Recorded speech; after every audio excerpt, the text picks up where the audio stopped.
Today, we will talk about the definition, meanings, and examples of the term incumbent. An incumbent refers to an individual who currently holds a set of responsibilities within a specific office as part of a corporation or within a branch of the government. This person has an obligation to the position or office they hold. All incumbents of an organization, such as directors and officers, are listed on an incumbency certificate. An incumbent may also refer to the obligation itself or to the sense of duty surrounding the accomplishment of a particular task or objective. The word incumbent has several different meanings depending on the context in which it's used. It most commonly refers to a person with a position in a specific office, whether they are part of a company or an elected official. This person has certain responsibilities that come with their position. Business leaders such as chief executive officers are incumbents of a company, while a senator is a political incumbent. The term incumbent can also be used to describe the duties a particular individual is required to perform or the obligation they must satisfy.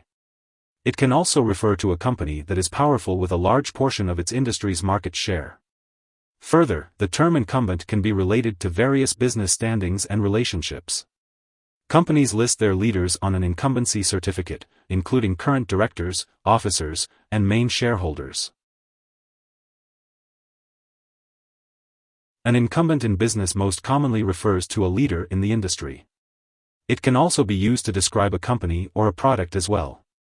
A company may possess the largest market share or may have additional sway within the industry.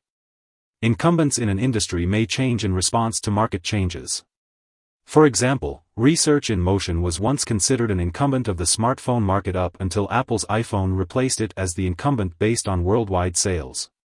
An incumbent can also refer to business relationships such as those between a supplier providing materials to a different business.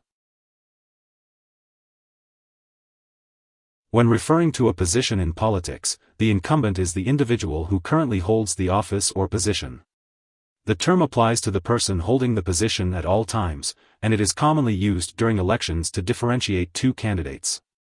Holding the incumbent position may be seen as advantageous depending on the current sentiment of the associated constituents. Many incumbents win re-election based on their known position and the inclination of voters to maintain the status quo. However, in the U.S., some offices, such as the president, have term limits to prevent individuals from serving in that position for an extended period of time.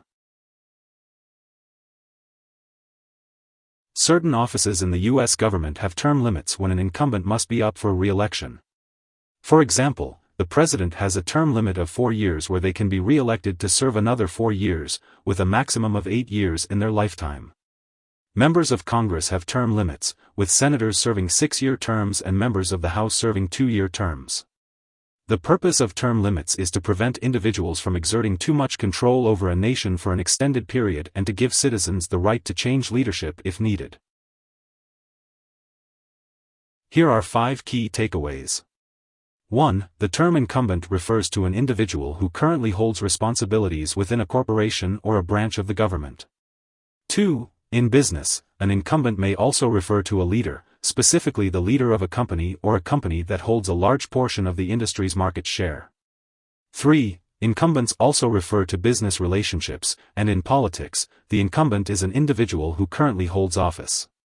4. Companies list their leaders on an incumbency certificate, including current directors, officers, and main shareholders. 5. Incumbents most often win re-election rather than the challenger winning the position in political elections. Hope this would help. Thanks for watching.